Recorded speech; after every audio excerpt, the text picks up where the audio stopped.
हम लोग कुछ न्यूमेरिकल देखते हैं। उस न्यूमेरिकल को करने से पहले सबसे पहले एक इम्पोर्टेंट कॉन्सेप्ट है जिसे हम समझ लेते हैं और जो न्यूमेरिकल में काफ़ी हेल्पफुल रहेगा।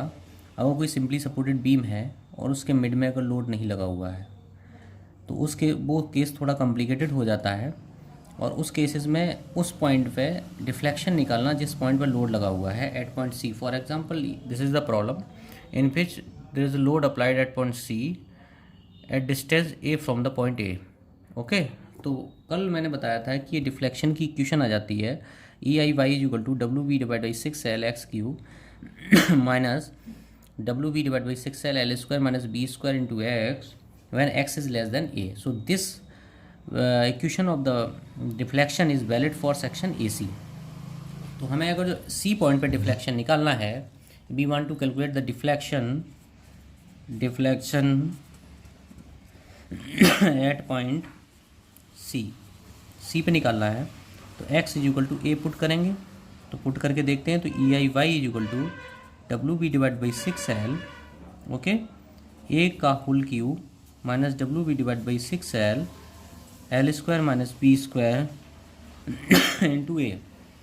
तो यहाँ से देखें एल बराबर क्या है ए प्लस बी तो L square is equal to A square plus B square plus 2ab।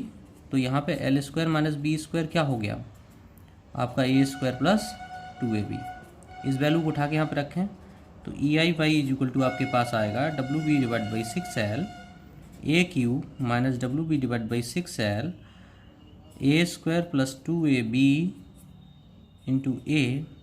यहाँ से W B divide by 6L common ले लें तो बचेगा ए क्यूब मल्टीप्लाई कर दें इसमें minus A cube minus 2a square B. यहाँ से ही कैंसिल आउट तो ई आई वाई आपके पास जो आएगा वो आएगा W B square A square into 2 divide by 6L और निगेटिव में 2 3 जा 6। तो यहाँ से ई आई वाई आपका आ गया W A square B square divide by 3a plus B या एल को तो हम डायरेक्टली a प्लस बी लिख सकते हैं। तो y इज इक्वल टू आ गया W A square B square divide by 3EIL। ये फार्मूला आप लोगों ने पढ़ा होगा एस रतन की बुक में and it is quite helpful for calculating the deflection in the case of vibration में आपको डायरेक्टली फार्मूले से डिफ्लेक्शन निकालना होगा। तो ये फार्मूला आप याद रखें और याद रखें कि ये किस तरह से आया है। ओके, तो हम फिर नेक्स्ट न्यूमेरिकल की तरफ बढ़ते हैं। इससे पहले इस चीज़ को आप लोग ढंग से समझ लें। ओके, इसके बाद हम कुछ न्यूमेरिकल देखते हैं। काफ़ी थ्योरी हो चुकी है तो एक न्यूमेरिकल देखते हैं जो मैंने आप लोगों को करवाया है इससे रिलेटेड। ये एक न्यूमेरिकल है जो कि रतन एस एस रतन का न्यूमेरिकल है। इसमें न्यूमेरिकल में देखें an 80 millimetre wide and 180 millimetre deep cantilever is of 3 metre span.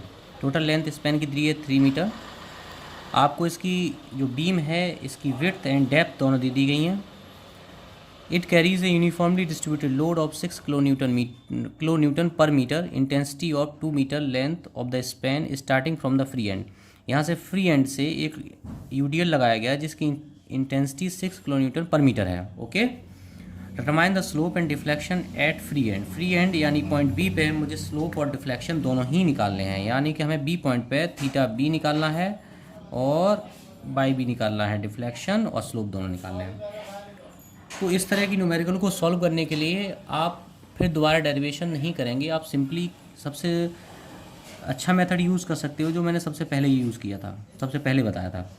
तो अगर ये कोई कैंटिलीवर है जिसके लास्ट पार्ट पे अगर यूडीएल लगा हुआ है तो उसे इस तरह से हम 2 बीम में कन्वर्ट कर सकते हैं। ये हमारी पहली बीम है, इसे 2 बीम में कन्वर्ट कर लिया। एक बीम जिसमें पूरे पे यूडीएल लगा है 6 किलोमीटर पर मीटर का और एक बीम जिसमें अपोजिट डायरेक्शन में लोड लगा है। तो हम इसमें से इसे माइनस कर देंगे, लेकिन कितने पार्ट पे 1 मीटर डिस्टेंस पे। ये डिस्टेंस हमारी ए हो गई।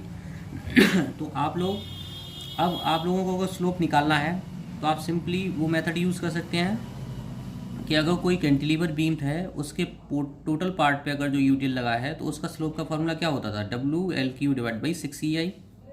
तो ये हो गया माइनस हमें ये पार्ट माइनस करना है, तो स्लोप क्या होता था W A Q divide by 6EI, तो डब्ल्यू डिवाइड बाई 6EI बाहर ले लिया, LQ माइनस AQ।